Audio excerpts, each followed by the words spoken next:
going to be a single leg extension using the machine, okay? So a couple of things to take into consideration here. We want to have this pad not sitting too high. We don't want it sitting up on the shin. We actually want it nice and snug down on the ankle here.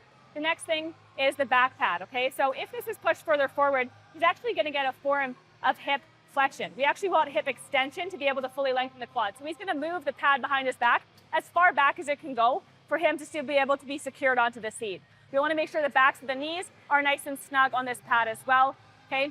So from this, what he's going to do is just use one leg and extend up, fully contracting that quad and slowly lowering down. He's not kicking it up or using any kind of momentum.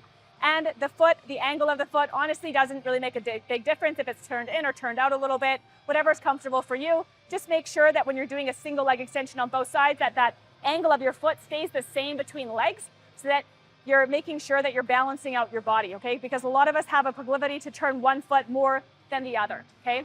Now for this, because we can't get a fully lengthened quad with this machine, this stops itself here.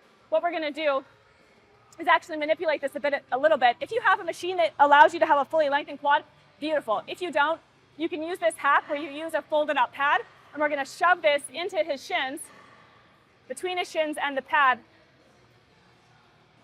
This is gonna force his leg to be in more of extension with that quad, okay? So now, when he goes through this range of motion, this is allowing him to get a greater range of motion at the bottom in that lengthened range, which is what we want for muscle hypertrophy. Okay, so that's going to be our single leg extension.